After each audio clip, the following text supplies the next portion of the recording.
AI in media. What could possibly go wrong? Or I'm trying to call it our cautiously optimistic AI reckoning. So this is Claire, and we've met a year ago when I told her she had to quit her job. She was working at an AI delivery manager for a newspaper publisher in the UK. And a few months later, she actually did it. She quit her job. And she wanted to build an AI tool to reformat podcasts. But after making the prototype, it became clear that she wouldn't get the VC money to get this thing started. So now she writes about the good, the bad, and the very ugly for Northwestern University. They have a website, a blog called Generative AI in the Newsroom. So it's journalism/science. And this is Ollie. Oh, thank you. Yes, please. Thanks. Wow, feel like a film star. Amazing. Okay, this is Ollie. And yeah, I do remember when you told me to quit my job. I remember we were on an AI fellowship in New York, and I don't remember specifically because you told me that, but because we were in a bar in Brooklyn and they wanted to close the bar at 9 p.m. And this is New York. It's meant to be the city that never sleeps, supposedly. And speaking of never sleeping, so keeping up with AI is a stressful job. And while we sleep, new models get released, all is happening all at once. And it's easy to lose track, to be overwhelmed. And you can be a cynic and say that's by design, that they want us to be overwhelmed. So let's just take some time, take some minutes to really get to know what's happening. So today we're going to take a journey in looking at what possibly could go wrong by looking at what has already gone wrong. So this is a supplement which came out in the printed newspaper Chicago Sun-Times earlier this month, the Heat Index supplement,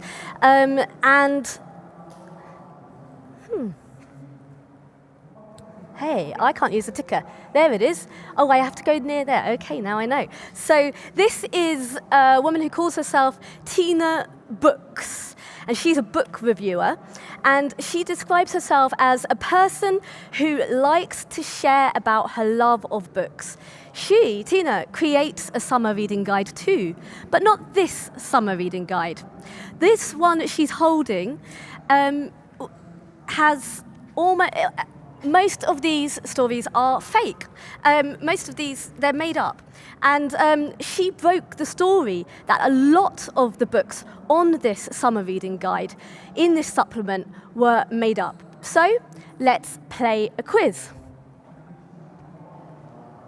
Oh. You can see it. Can you see it? Yeah.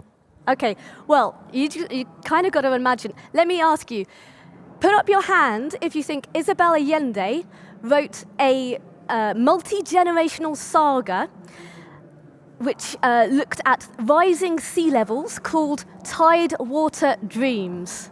Put up your hand. No one? Well done. Fake. Okay, next one. Put up your hand if you think Andy Weir wrote a thriller about an AI system that developed consciousness and has been secretly influencing global events for years. Who thinks he wrote this book called The Last Algorithm? Oh, we got 3, 4, 5, 6, 7, 8, 9. Let's see. Fake. Sorry, guys. Okay, so who thinks that Taylor Jenkins Reid wrote The Collector's Piece? 1, 2, 3. 3 of you. That's fake. And who thinks Ruman Alam wrote a story about how summer solstice goes terribly wrong called The Longest Day?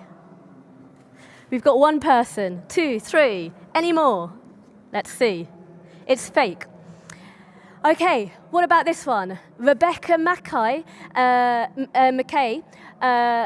wrote a story called Boiling Point. Who thinks that Rebecca Mackay wrote a story called Boiling Point, where a climate scientist was forced to reckon with her own family's environmental impact when her teenage daughter becomes an eco-activist targeting her mother's wealthiest clients?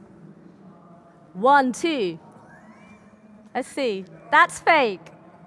Who thinks Percival Everett wrote a story in which artificially induced rain becomes a luxury commodity and called it The Rainmakers? You like them, or do you just like these ones? Yeah, you just like the stories. You want them to exist, right? Well, that one doesn't exist. Who thinks Ray Bradbury wrote a story about the magic of summer called Dandelion Wine? No one.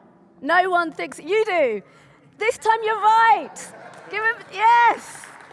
Well done. You win a prize. You win kudos. Well, you don't because you got all the other ones wrong, but you know. Okay, so NPR counted a total of 5 of the 15 books in this list, this reading list were real. The Sun-Times released a statement saying this should be a learning moment for all of journalism. So what does it teach us? Well, the many articles written about in reaction to this, and there were many articles written in reaction to this, indicate it teaches us a lot. But what's happened? Okay, I don't know what happened there. So, but for me, the lesson I'm taking from it is a cautionary tale about the dangers of what may be an attempt to make content as cheaply as possible. So after Tina had posted on her Instagram about this fake reading list, the story blew up. And the writer of the article came clean. And I say good on him. Right, so we now know his name. He's a freelance journalist. His name is Marco Buscaglia. And he did use ChatGPT. Tina Brooks guessed right. She guessed he used ChatGPT and she was right. Now, why would there be so many factual errors in ChatGPT's output here? Generative AI, like OpenAI's large language model used in ChatGPT, adds in errors. This is also often called hallucinations, or I like to call it making stuff up. It does this because LLMs work by predicting the most likely words that follow a prompt you gave it based on statistical patterns in its training data. The large language model has no relationship to truth. This means before you use any output from ChatGPT, you have to check it. And Marco clearly didn't check it. No one else caught his errors either. But he didn't tell anyone he used ChatGPT. Now, his life story is perhaps a story about the decline of the US local media.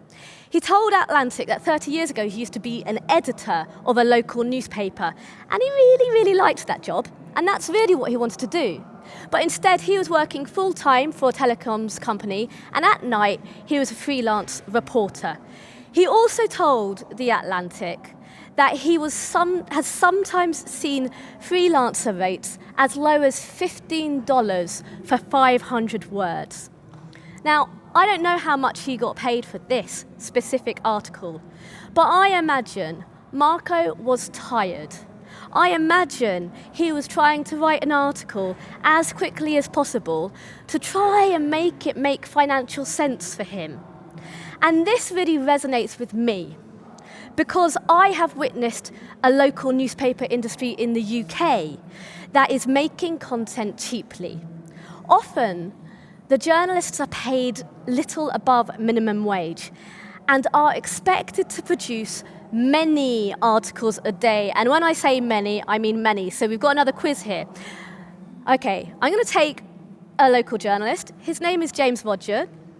He writes for a local news site called Birmingham Live in the UK. I want you to guess how many articles he wrote yesterday. So this is within a 9-hour period. So put up your hand if you think he wrote more than 5 articles. Okay? Keep your hand up. It's more than that. So some people think he wrote less than 5 articles a day.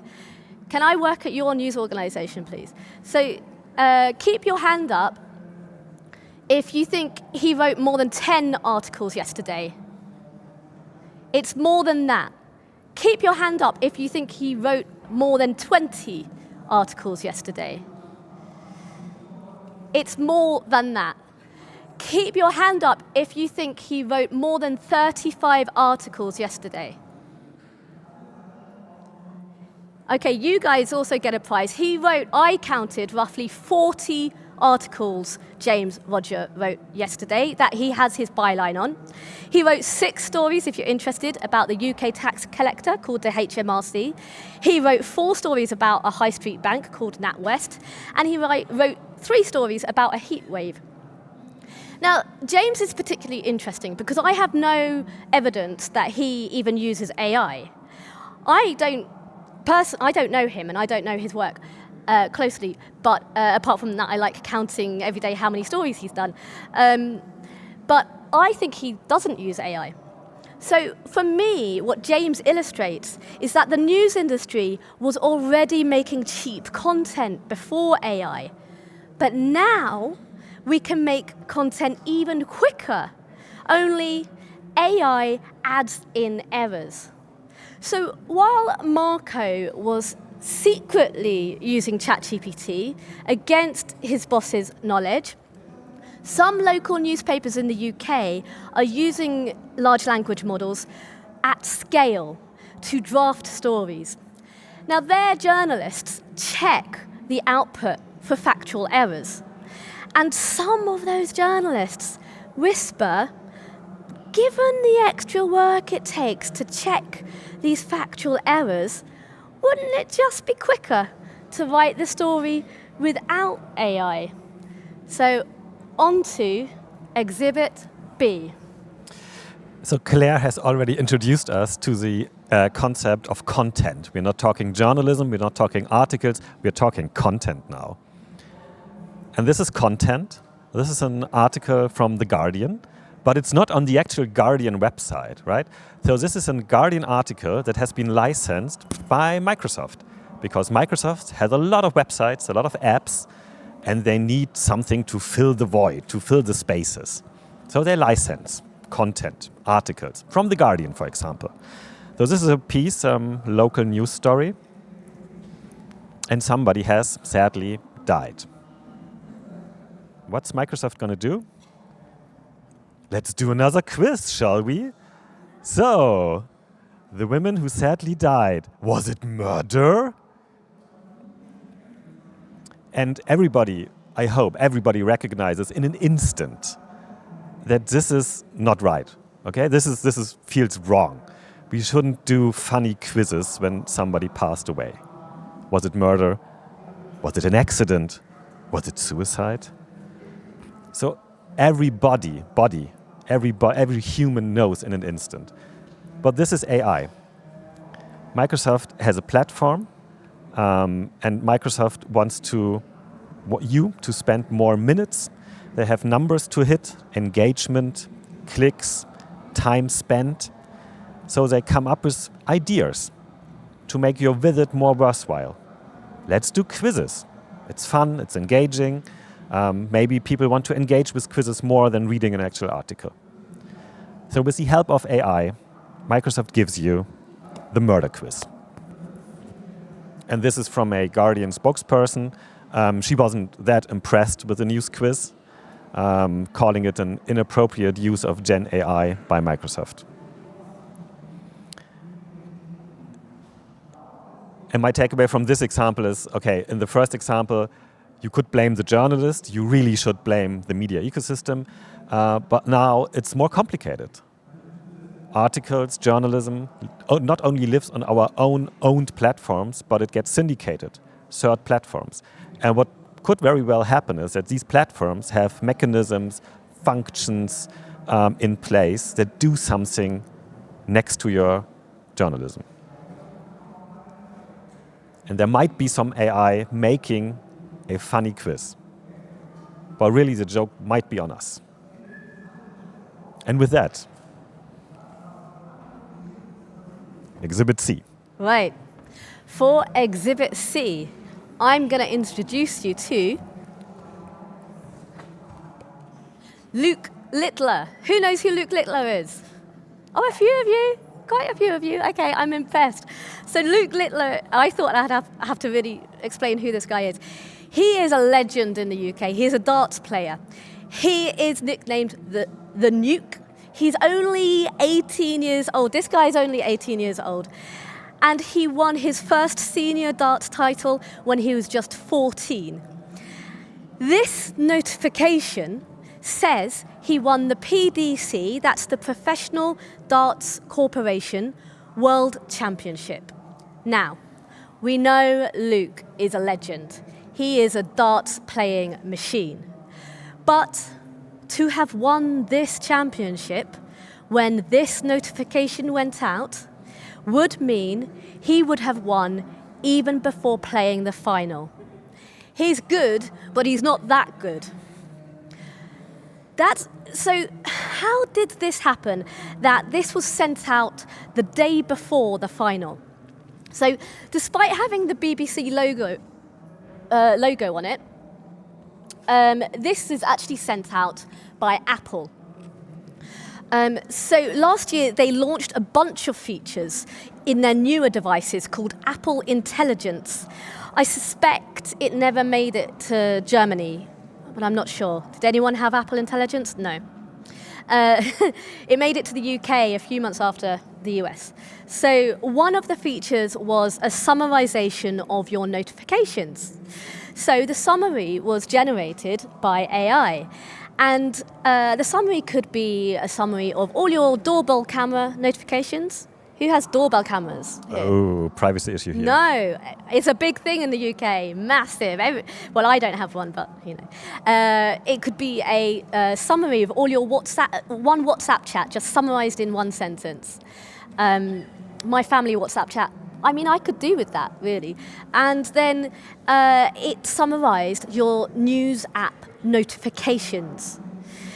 This was a personalized notification which had pulled in some of the words from a BBC News notification, only in a way that actually made it inaccurate. Apple sent many, many more of these inaccurate summaries of news notifications. If you want to have a little giggle, then go to Reddit's message board, Apple Intelligence Fails. And if you want to feel scared, then go to my article at generative-ai-newsroom.com, which lists many, many examples of these inaccurate news summaries. These include fake stories like saying the Israeli Prime Minister Benjamin Netanyahu had been arrested. He hadn't. They sent out a notification saying Luigi Mangione, the man charged with the murder of the United Healthcare boss, had shot himself. He hadn't. And they sent out a notification saying that Rafael Nadal, the Brazilian tennis player, had come out as gay. He hadn't. So, to me, this is an example of big tech taking news and distorting it to such an extent that it even turns facts into lies. So in January, Apple announced they were temporarily withdrawing this feature. As for Luke Littler, the next day he played the final of the PDC World Championship and he did win because he's an absolute legend. And on to Exhibit D. Okay, so we take it back to media now, talking about lies. Anyone familiar with this young person? 1, 2, 3. Right. Okay. So a couple of you know her already. I'm saying her, but it's actually, of course, it's not her. This is an AI-generated image. I mean, sure. This is doable by now. For the last year, we've seen progress. You can count fingers now even. It's there, every finger counted for. But I'm calling her she again, right? This is already my mistake. This AI image is a representation of a made-up reporter. And here, again, she works for a tabloid in Cologne called Express. They called her Clara Indernach. It's a wordplay with K and I, it's a German AI. So people in the know are like, wink, wink, this is AI. So she's AI. She's a made-up person. Actual humans in the newsroom of Express write articles with the help of AI. So there's AI-generated content, but there's humans in the loop. But these humans don't put their names to the actual article. They put Clara Indernach's name to the article. And the CEO even goes away like saying, she's our colleague now, colleague AI. And so I'm going to do this very quickly because I feel conflicted about it. I have a weird feeling about all of this, but you could have different feelings, and that's totally fine. Maybe other generations have totally different feelings about this. I feel weirded out by this. Maybe it has something to do with the next slide. These are the guys that are actually responsible and are actually running the newsroom of Express. And you might notice a bit of a disconnect here. So who's the female colleagues I imagined? But this is Republica, so I'm not going to go any more into this kind of lookism because you do you. If you want to imagine your colleague as a very young, attractive female, just use AI. I want to put my feelings into a bit more words here. So I think in a world where, with the help of AI, facts are getting distorted, we can no longer recognize what's true and what's fake anymore. It's on the media, on the journalists, to stay true to themselves, to make a connection to the audience, to really show what human connections mean, what human journalism means. And for me, it's an interesting example to show you. And I'm glad that they're trying things out. AI is all new. And if they weren't trying this out, we wouldn't talk about it. We wouldn't have something to show for. So they're trying stuff out. And I personally, I have a weird feeling about this. My take would be maybe, just maybe, let's not, in a world of fake news and distortions, maybe let's not fake our own reporters. Yay! Thank you.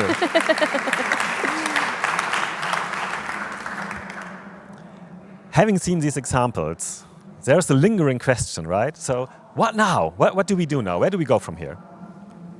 So, AI in media, what could possibly go wrong? That, you can't do the clicker. So, the truth could become elusive. So, this is where I pitch my episode of the dystopian drama Black Mirror.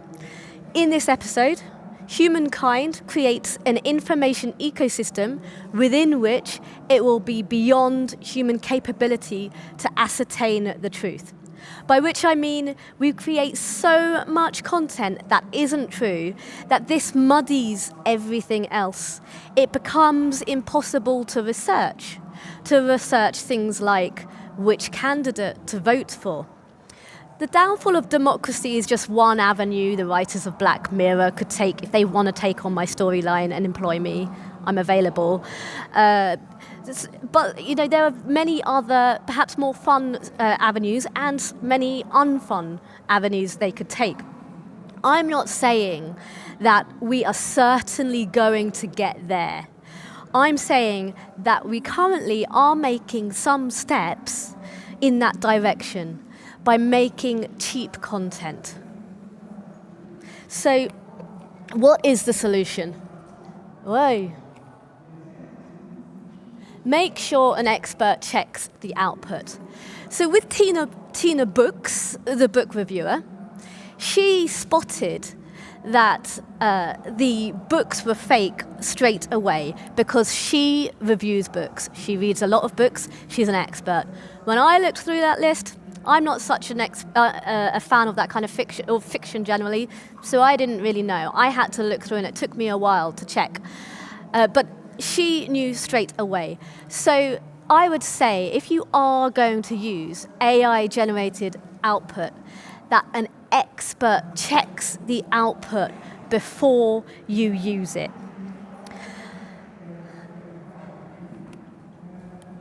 Next, dystopia.